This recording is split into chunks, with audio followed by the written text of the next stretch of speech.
आज हम लोग क्या स्टार्ट करना था? Nature of management. Nature of management,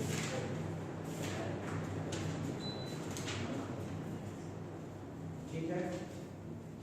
nature of management पढ़ेंगे। तो इससे पहले क्या क्या पढ़े थे? What is management? Management is the process of getting things done. आप बताइए अकेले। Management is the process of getting things done with the achieving of organization goal effectively and efficiently. Very good. आप बताइए। Management is the process of getting things done with the aim of achieving goal effectively. Very good. आप बताइए। Management is the process of getting things done with the aim of achieving goals effectively and efficiently. आप बताइए। नहीं आता है? बताइए online वाले बच्चे। क्या नाम है आपका? साक्षी जी। जल्दी से बताइए, बच्चे क्या रिलेट हो रहा है, जल्दी बताइए। जल्दी बताइए।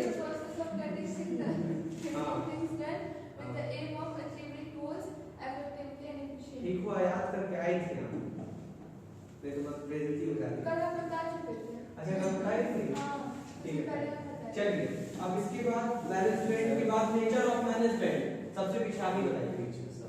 Nature of management 1 to 7। Nature of management, characteristics of teachers of management. Management is a goal-oriented process. Management is pervasive. Management is a continuous process. Management is a group activity. Management is a dynamic function. और management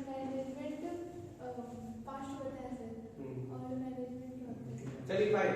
देखिए business studies में 100 marks पाने का सबसे अच्छा तरीका क्या है कि अभी क्या कहते हैं कि अभी इससे पहले हम बैच ले रहे थे तो उसमें हम क्या बताया सर बच्चों को कि 1 से 1 to 12 चैप्टर्स हैं, इसके बाद कोई दूसरा और तीसरा या चौथा बुक नहीं है। बिजनेस स्टडीज का सिर्फ एक बुक है, सिर्फ एक बुक है, तो एक बुक पे सिर्फ 12 चैप्टर्स हैं। तो अगर पूरे साल में कोई नहीं पढ़ाए ना, और ये रिवीजन अच्छे से जो जैसे हम बता रहे हैं जल्दी जल्दी करा रहे हैं रिवीजन, और उसमें जो पॉइंट्स लिख रहे हैं और जल्दी जल्दी आराम से ही करा रहे हैं रिवीजन, फाइन। तो मुश्किल से 12-15 दिन अगर ये क्लासेस आप लोग बहुत अच्छे से तरीके से, मान लीजिए आप जितना पढ़े हैं नहीं पढ़े हैं, अच्छे से पूरा क्लासेस अगर आप कर लेंगे तो आपका फायदा यही होगा कि 100 आप पा सकेंगे, ठीक है। इसके बाद 100 में 100 पाने का तरीका क्या है? पहले तो आपको पता है कि वेटेड नंबर क्या आएगा, 20 मार्क्स का। तो अब आपको ये भी पता है कि 20 मार्क्स का प्रैक्टिकल बाहर चला गया, 80 मार्क्स का आपको पेपर आएगा, और इस 80 मार्क्स में 1 to 12 पूरे चैप्टर्स आएंगे। इसके अंदर जो 1 to 20 क्वेश्चंस आएंगे वो एक नंबर के रहेंगे, ये भी आपको पता है। हाँ, तो वो हम लोग का प्रिपरेशन हो जाएगा, तो उसको साइड हटाते हैं। फिर इसके बाद 2 मिक्स करके देंगे, डायरेक्ट क्वेश्चन, एक केस स्टडी, ये सब कुछ आपको पता है। तो जो डायरेक्ट क्वेश्चन आएंगे वो डायरेक्ट पूछ देते हैं क्या कि what is planning process, what is management, explain its features, explain its advantage disadvantage, ठीक है ऐसे। तो this is all the direct question. के डायरेक्ट क्वेश्चन पूछेगा व्हाट इज प्लानिंग, फीचर्स बताइए, what is organisation, what is organising process बताइए, ठीक है। कुछ भी डायरेक्ट जो क्वेश्चन है वो तो आप लोग पढ़ेंगे अच्छे से कर लेंगे। डायरेक्ट क्वेश्चन के बाद क्या है? Case study. अब उस केस स्टडी में आपको हम बताते हैं, एकदम आज बहुत अच्छी चीज बता रहे हैं, केस स्टडी सबसे आसान होता है, पूछे क्यों और कैसे, क्योंकि केस जो ऐसे 6 नंबर के क्वेश्चंस आते हैं डायरेक्ट क्वेश्चंस, तो उसमें हमको क्या करना पड़ता है? पूरा लिखना पड़ता है, बहुत ज्यादा लिखना पड़ता है, समय लगता है, कम से कम 6 पॉइंट होने चाहिए। और जो व्हाट इज मैनेजमेंट या what is organising, what is planning, जो भी पूछा उसको एक्सप्लेन अलग से करो, फिर 6 पॉइंट्स फीचर्स अलग से करो, उसके एक्सप्लेन उसमें थोड़ा एक्सप्लेन करो, इतना ज्यादा लिखो तब जाके 6 नंबर मिलता है। मेरा ये मानना है कि केस स्टडी सही है, क्योंकि अगर आप एक केस स्टडी पढ़ते हैं तो जितना भी पढ़ने में समय लग रहा है लिखना तो नहीं पड़ता है ना। केस स्टडी आप पढ़ रहे हैं, पढ़ने के बाद क्या होता है कि आपसे 3 क्वेश्चंस पूछे जाते हैं, वो पहले क्वेश्चन का एक वर्ड में आप आंसर दीजिए या एक सेंटेंस में 1 नंबर, दूसरा एक वर्ड में एक सेंटेंस में 2 नंबर, तीसरा 3 नंबर, और एक क्वेश्चन उसी में 3 नंबर का और आ जाएगा, तो एक लाइन लिख दीजिए, 3 6 नंबर। कितना लिखना पड़ा? कुछ नहीं, मुश्किल से 6 वर्ड लिखना पड़ा, अगर एक वर्ड का आप लिखे आंसर तो, या 6 सेंटेंस लिखना पड़ा 6 लाइन में। तो ये सही है केस स्टडी या डायरेक्ट क्वेश्चन? केस स्टडी सही है। अब इसके बाद बात हम लोग ये करेंगे कि सर डायरेक्ट क्वेश्चन खराब है क्या? नहीं, वो भी सही है।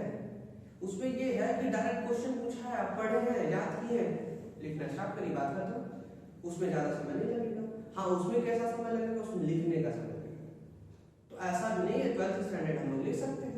मतलब सब मिला करके हम कहना चाहते हैं, आप जानती हैं किसी चीज को हम खराब नहीं कहते हैं। केस स्टडी भी सही है, डायरेक्ट क्वेश्चन भी सही है, 1 नंबर का जो क्वेश्चन आ रहा है वो भी सही है, 20 नंबर का जो प्रैक्टिकल हो रहा है वो भी सही है, और पूरा 100 नंबर का पेपर आ रहा है वो भी सही है। ठीक है, तो मतलब सब मिला करके पॉजिटिव है हम लोग कि सब कुछ सही है।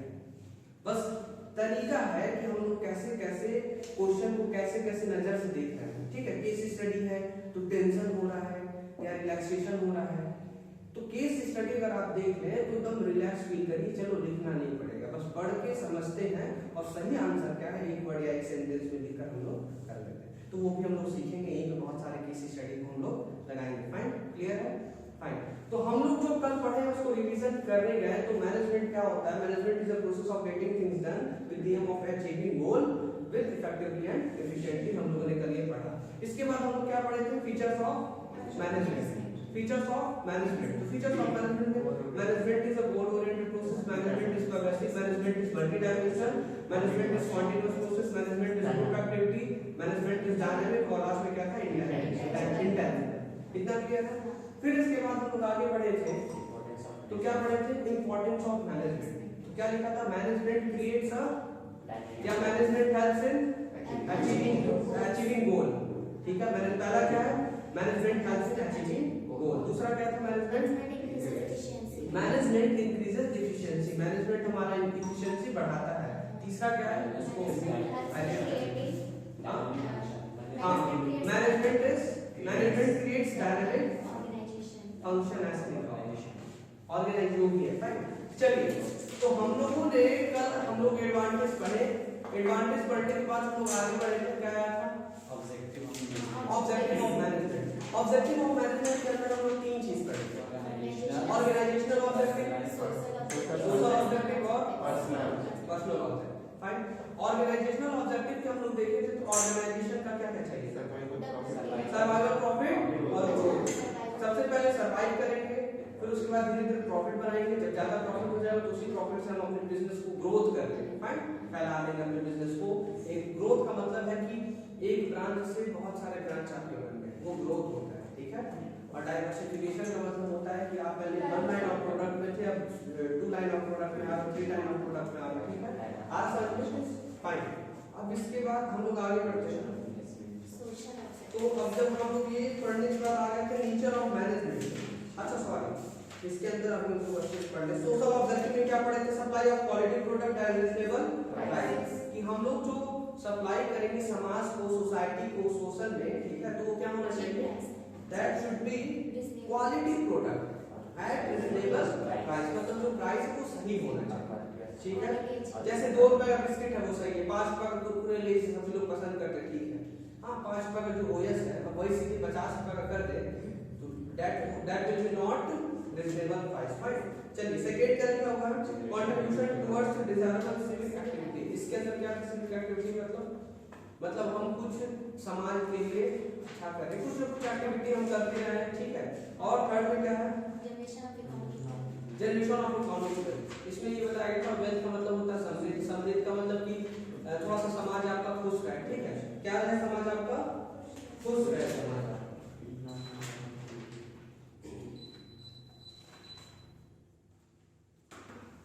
चलिए, ये हो गया आपका generation of economic wealth. D में क्या लिखा हुआ? Generation of economic opportunity.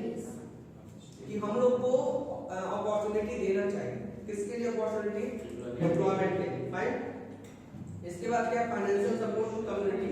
जो भी कम्युनिटी है, ग्रुप है, तो हमको वहां पे क्या देना? Financial support. उसके बाद क्या लिखा? ऑर्गेनाइजेशन एजुकेशनल, मतलब ऑर्गेनाइजिंग, मतलब हमको एजुकेशनल, हेल्थ और वोकेशनल ट्रेनिंग प्रोग्राम को क्या करना है? ऑर्गेनाइज करना है कि सभी लोगों का हेल्थ सही रहे, एजुकेशन सही रहे। ठीक है, जी में क्या लिखा? Participating actively in social service project of government and NGO. अगर आपका कोई बिजनेस है तो आप अगर एनजीओ में देना चाहते हैं तो अच्छे से एनजीओ में देकर अपना सोशल ऑब्जेक्टिव फुलफिल कर सकते हैं। फाइन, फिर इसके बाद पर्सनल ऑब्जेक्टिव में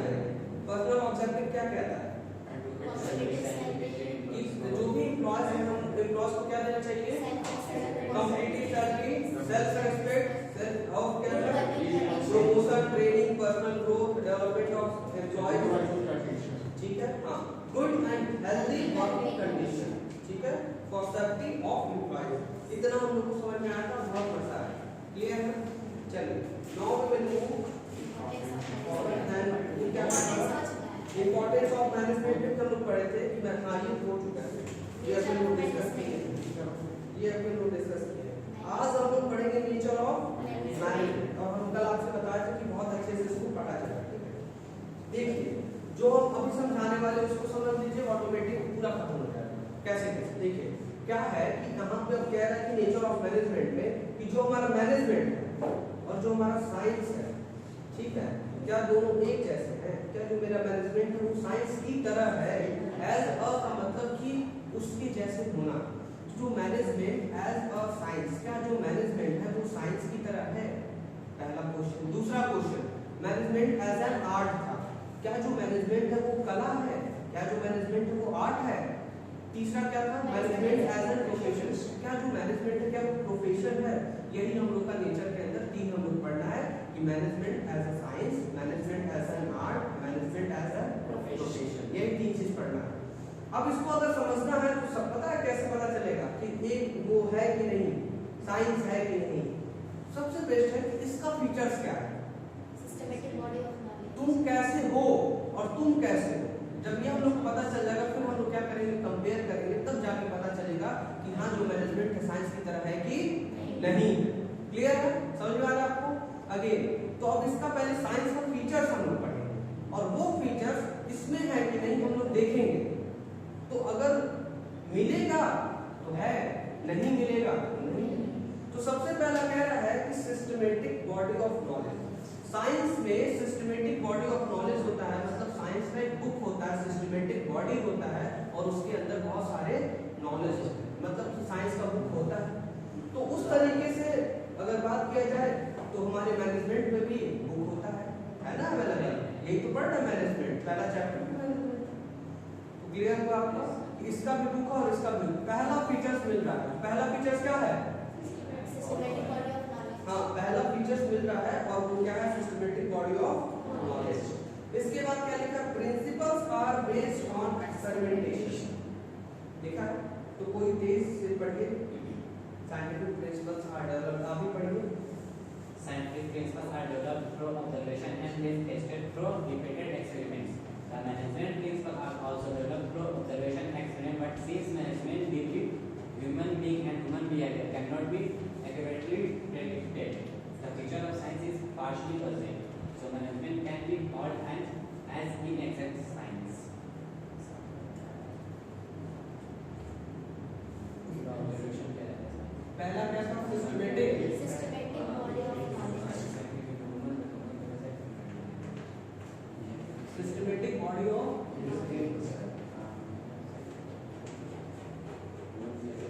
दूसरा क्या है, दूसरा principles are based on experimentation, principle, principles are based on experimentation, principles are based on experimentation, based on.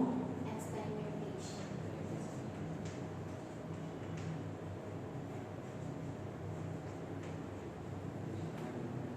और इसके बाद third one, universal validity, universal.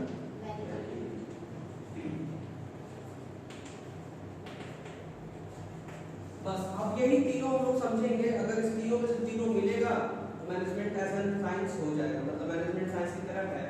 अगर नहीं मिला तो नहीं है, आधा मिला तो आधा मिला और आधा नहीं मिला तो इनएग्जैक्ट बोलेंगे। फाइन, तो पहला मिल रहा है। दूसरा क्या है, principle are based on experimentation. देखिए साइंटिफिक प्रिंसिपल कैसे होता है, कैसे डेवलप होता है, बार बार हम लोग ऑब्जर्वेशन करते हैं, टेस्ट करते हैं और एक्सपेरिमेंट करते हैं। अगेन बार बार क्या करते हैं हम लोग, ऑब्जर्वेशन, ऑब्जर्व करते हैं, टेस्ट करते हैं और एक्सपेरिमेंट करते हैं, रिपीटेड एक्सपेरिमेंट। तो ये की पॉइंट है आपका, कीवर्ड, कि अगर ये आ गया मैनेजमेंट एज अ साइंस तो आप फीचर्स के अंदर लिखेंगे कि principle are based on experimentation, कि मतलब principles are developed through observation then tested through repeated experiment. Fine, तो कह रहा है कि जो मैनेजमेंट प्रिंसिपल्स है वो भी डेवलप होते हैं ऑब्जर्वेशन और एक्सपेरिमेंट से, but since management deal with human being, management किससे डील करता है? ह्यूमन बीइंग से। कल हम बता रहे थे, आप ही लोग थे, कि ह्यूमन बीइंग क्या होते हैं, कि आज सही कर रहे हैं, मतलब सबका अलग अलग समझ में नहीं आता है। ये अभी कर रही है, जितना समय ले रहा है, मतलब जितना भी समय आपका लग रहा है, फिर रानी जी थोड़ा कुछ और समय लेंगी, ये कुछ अलग समय लेंगे। तो कल हम एग्जाम्पल दे रहे थे, मतलब ह्यूमन बीइंग का समय अलग अलग होता है। हम लोग को किससे डील करना होता है? और ह्यूमन बीइंग को अगर आप ऑब्जर्व कर रहे हैं तो वो एक्यूरेट नहीं हो सकते।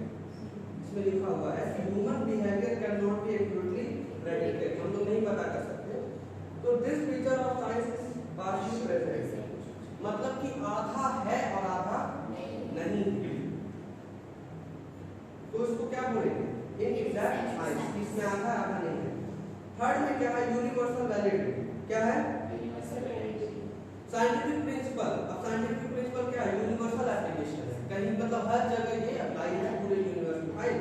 मतलब बहुत सारे देश में, ठीक है, हर जगह ये सारे देश में यूनिवर्सल एप्लीकेशन है और वैलिडिटी है।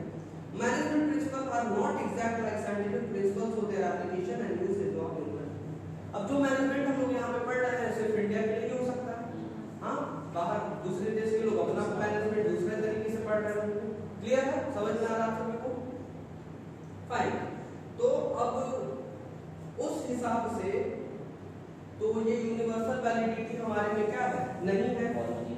नहीं है और ये वाला है, मतलब इसका फीचर्स मैनेजमेंट से मिल रहा है और इसका फीचर्स नहीं मिल रहा है, और इसका फीचर्स आधा मिल रहा है, आधा मिल रहा है, आज समझे? तो उस हिसाब से एक मिल रहा है और आधा इसमें से मिल रहा है, तो डेढ़ ही हुआ और डेढ़ नहीं मिल रहा है, फंस गए। न इधर मिल रहा है उधर मिल रहा है, आज समझे? तो जब न इधर न उधर, तो हम क्या बोलेंगे इसको? इनएग्जैक्ट साइंस बोलेंगे। क्या बोलेंगे? इनएग्जैक्ट साइंस, मतलब एकदम एग्जैक्ट होने वाले थे, और इनएग्जैक्ट मतलब आधा नहीं है, इनएग्जैक्ट साइंस। क्लियर है? बस आप लोग को इसी तरह लिखना है। आप लोग ऐसे बनाकर लिख सकते हैं, एग्जाम में प्रेजेंटेशन करने के लिए आप ऐसे लिख सकते हैं। फाइन, आगे बढ़िए। मैनेजमेंट एज एन आर्ट, पहला क्या है? सिस्टमैटिक बॉडी ऑफ नॉलेज, मतलब हमारा आर्ट में बुक होता है कि नहीं होता है? लिखा है कि various books on different ragas. Ragas होते हैं, रागास क्या है? रागास, ठीक है। तो आर्ट का क्या है? आर्ट का बुक होता है, मैनेजमेंट बुक होता है, यानी पहला मिल रहा है। दूसरा लिखा पर्सनलाइज्ड एप्लीकेशन। इसमें क्या होता है ना कि आर्ट सबका अलग अलग होता है, सभी लोग सारे गामा पढ़ते हैं, हाँ, और कुछ ही लोग फेमस सिंगर का नाम अभी पूछेंगे ना, नेहा कक्कर से कोई नाम सुन नहीं सकते। नेहा कक्कर के अलावा बाजू में कोई नाम नहीं देखी, तो लिए ना। तो वही बात है कि सभी लोग पढ़ते हैं सारे गामा का, पर नेहा कक्कर की तरह और अरिजीत सिंह की तरह सभी लोग नहीं गा पाएंगे। उनको अपना पर्सनल एप्लीकेशन, मतलब खुद से अंदर से थोड़ा सा मीठा आवाज निकालना होता है, ठीक है। तो हम लोग कह रहा है इसमें कि जो आर्ट होता है उसमें पर्सनलाइज्ड एप्लीकेशन होता है, कि सबको अपना अपना पर्सनलाइज्ड एप्लीकेशन, मतलब अपना उसमें लगाना रहता है, स्किल्स और क्रिएटिविटी लगाना होता है। पढ़ लेते हैं पर कह रहा है in the field of art only theoretical knowledge is not enough, every artist must have personal skill and creativity to apply that knowledge. जो भी नॉलेज है उसमें क्रिएटिविटी और स्किल्स आपको लगाना होगा। जैसे और musician learn from same ragas, जो हम बता चुके हैं वो लिखा हुआ है, ठीक है, कि सभी लोग रागास सीखते हैं, बट अपना जो पर्सनल स्किल क्रिएटिविटी जो लगाता है वही अलग बन पाता है। क्लियर है? In management also all managers learn same management theory and principles. हम लोग सेम टू सेम क्या पढ़ रहे हैं? वही थ्योरीज, वही प्रिंसिपल्स, वही मैनेजमेंट सब लोग पढ़ रहे हैं, but their efficiency depends on how well they use these principles under different situations by applying personal skills and creativity। आ रहा समझ में? हमारे क्लास में भी सभी लोग एक ही साथ पढ़े, पर कोई कहीं और है, कोई कहीं और है, ठीक है। अब यही मैनेजमेंट हमको जब जरूरत पड़ता है तो कभी कभी हम अप्लाई कर देते हैं। क्या अप्लाई कर देते हैं? कि हाँ, मान लीजिए कि जो एम्प्लॉयज से अच्छे से बात करना चाहिए, ये है वो है। आप कहीं सर एम्प्लॉयज को कोई है, अरे कोई नहीं, कोई बात नहीं, एक सर है हमारे, वो स्टाफ का ठीक है, मेंबर है, तो एक सर है जो नीचे वो तुमसे अच्छे से बात करते हैं। अब क्या कहाँ से सीखे सर? अब इसी में से सीखे कि भाई आपका अच्छा बिहेवियर होना चाहिए, ठीक है, अच्छे से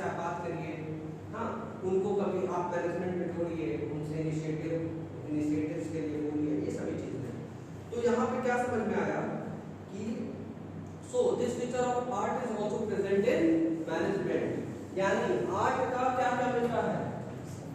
पहला सिस्टमैटिक बॉडी ऑफ नॉलेज, और दूसरा Personalized application. है पर्सनलाइज्ड एप्लीकेशन, और तीसरा और दूसरा based on practice and creativity. Based on. Practice and creativity. अब देखिए इसमें जितना ज्यादा प्रैक्टिस करेंगे, जितना ज्यादा क्रिएटिविटी आप लगाएंगे, तो वो आप माना जाएगा कि हाँ आपके अंदर कला है। तो इसमें क्या है बताइए? Without practice artist lose their perfection. मतलब जितना ज्यादा आप ड्राइंग बना रहे हैं, प्रैक्टिस कर रहे हैं, आइए आप भी मेरा ड्राइंग देखिए। ये हम आम जब छोटे थे तो आम बनाते थे, इतना खतरनाक प्रैक्टिस है, देखिए कितना अच्छा और साड़ी नहीं करना। इतना खतरनाक। ये है प्रैक्टिस। अगर अच्छा लगा तो वो भी ठीक, और नहीं अच्छा बना तो आप समझ लीजिए कि प्रैक्टिस में रखा है। कैसा लगा आपको? और इतना ही बात नहीं खत्म होगी है, अब इसमें पत्ती बनाना है। देखिए ये देखिए, ये गलत बना दिए। देखिए पहले आप में से बच्चे कैसे आते हैं? हाँ आप में से बच्चे कैसे आते हैं? बस जैसा है वैसा प्रैक्टिस करना। चलिए तो वो सभी चीज छोड़िए, हम क्या बता रहे थे आपको कि जितना ज्यादा आप प्रैक्टिस करेंगे उतना ज्यादा परफेक्शन आएगा। सर जितना ज्यादा पढ़ाई करना है, हाँ। रिजल्ट अच्छा है। और मैनेजमेंट में भी यही होता है कि आप जितना ज्यादा चीजों को मैनेज कर रहे हैं तो वो मैनेजमेंट आपके प्रैक्टिस में आ जाता है। थोड़ा सा क्रिएटिविटी स्किल्स लगा रहे हैं तो प्रॉपर तरीके से वो मैनेजमेंट करते क्या होता है, आपका भी मतलब स्पेशलाइज हो जाते हैं, परफेक्शन आने लगती है। ठीक है, तो ये भी फीचर्स मिल रहा है। तो इसमें तीनों फीचर्स मिल रहे हैं, पहला, दूसरा और तीसरा। ये क्या था? Based on Based on practice and creativity. Based on practice And creativity. And creativity. Fine, very good. तो हमारा ये भी मिल रहा है सिस्टमेटिक, और ये भी, और ये भी क्लियर है, सब मिल रहा है। तो हम इसको क्या कह सकते हैं? Management as an art of getting the things done by others. तो हम लोग जो पढ़ रहे थे ना, मैनेजमेंट इज अ प्रोसेस, तो आप ऐसे ही बोल सकते हैं कि management is an art of getting things done by others with the aim of achieving goal with effectively and efficiently. आप पैराम कर लिख सकते हैं। क्लियर है? इसके बाद है मैनेजमेंट एज अ प्रोफेशन। क्या है? Management as a profession. पहला undefined body of knowledge. Management का बुक होता है, प्रोफेशन में भी बुक होता है।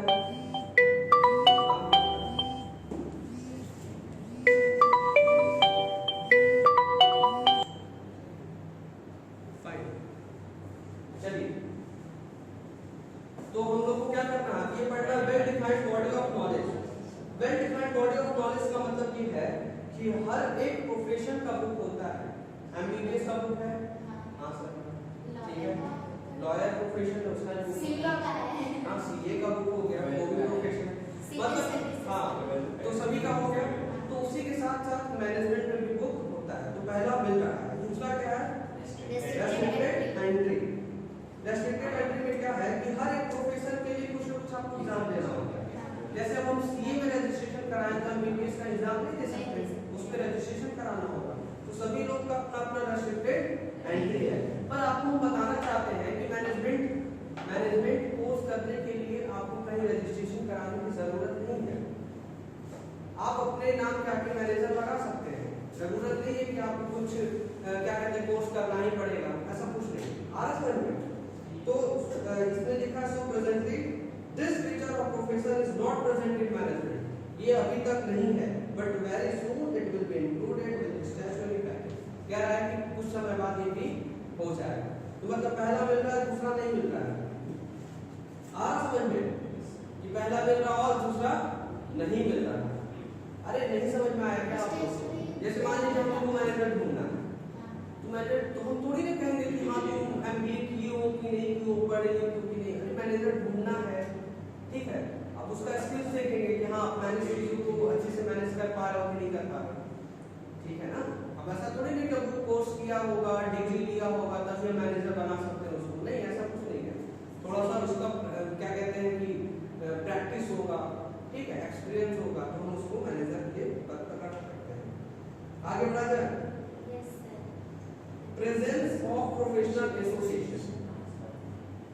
एसोसिएशन का मतलब होता है संस्था, तो सभी का संस्था है। जैसे किसका संस्था है? डॉक्टर्स अब हम किस संस्था से रजिस्टर करा है? Medical council of India, lawyer bar council of India, और CA? CA, ICAI institute of chartered accountant of India, ICSI है, ठीक है, the institute of company secretary of India, फिर एक है the institute of cost and management of India से करना है, ठीक है। चलिए अब आ जाइए 4 पे।